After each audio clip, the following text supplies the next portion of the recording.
just reflect on what you were saying about the raising of consciousness, because a lot of times we talk about the government as if it's like not, it's like away from us. We, the people, are the government.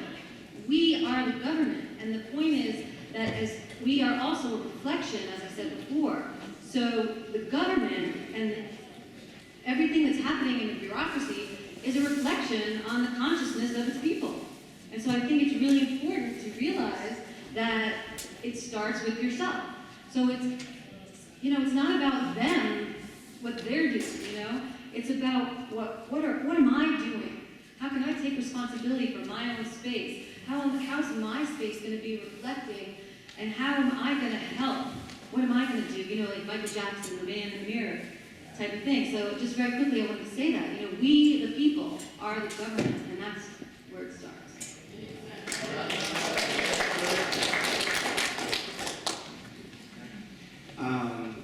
For me, it has a lot to do with consumer-based culture.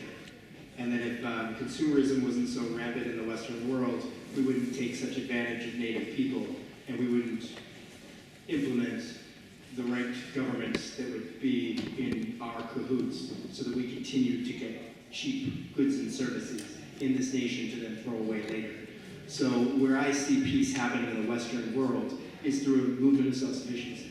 And those that really stand for peace are those that are really going to stand for stepping away from the consumption-based paradigm and stepping into the freedom of creating their own food and taking responsibility for themselves, so that this, you know, oppressive regime, whether it's made up with the UN or United States representatives, it will be no longer.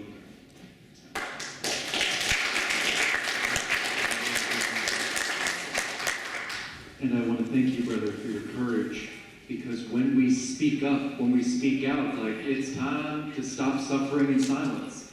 I did not know. I mean, I hear the stories, but it makes it real when you come to us and you say, and when we hear this, we cannot accept. It's not acceptable. There is no good reason to go into someone else's country, to take from them, to wage a genocide against a people. It's unacceptable. And whether we acknowledge it or not, it's being done in our name. So it is up to us when we hear these stories to do what we can. My brother and I, John, would love to be able to speak with you afterwards and just see what we can do to get this message and make it real.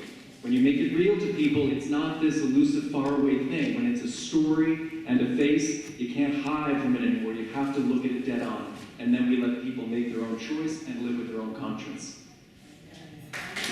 So, James, if you want to say one last thing, everybody else is saying something. Would you like to say a last thought, especially with such a forgiveness event that you have been doing for so many years? Well, I think it's true. Peace begins with each and every one of us, and it's our responsibility. Over the years, I've been in Hiroshima and Japan, and hearing survivors' stories, just really touches my heart in a way that I feel that, unfortunately, we never get to hear the victims' stories. And so when we're talking about creating peace, it's also about really, like what you were saying, we could say yes, but we are doing some terrible things in the world. And it's up to us, either getting involved politically or really taking some action to right the wrong. And that takes each and every one of us. I think for me, what's death is complacency. And that's what I feel is going on in our culture, in our society. And I would like to just say, wake up, and let's make this world a wonderful place, a peaceful place, a place where we're not destroying the earth. I mean, the earth, like you say, is our mother. We destroy it. We don't have a mother. So on that note, I just want to share just a few sounds of bells so we can perhaps meditate and think about peace and how we can be proactive in co-creating it.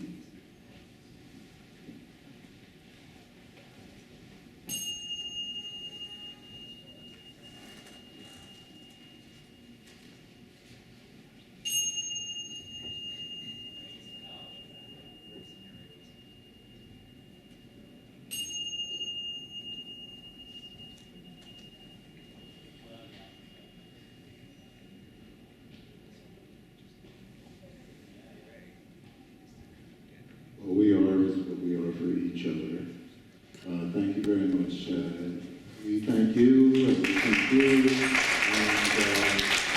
and we're going to broadcast this after the planet.com, and if anybody has any questions, then you'll be able to ask them there, and we'll hopefully go to a nice conversation, and as well as Peace Day party. So, thank you everyone, and we have a great evening, and there's wonderful different booths downstairs that you should all go down to and support. And Deborah, you want to say something maybe? Can we all stand up together? Take a moment and just open our vision to the kind of planet that will be the fruits of all of our efforts and all of the love in our hearts. People all over the world living in peace. This is happening now. See it, feel it, touch it, hear it, taste it. And please join me in saying together, may peace prevail on earth. May peace prevail on earth. Thank you.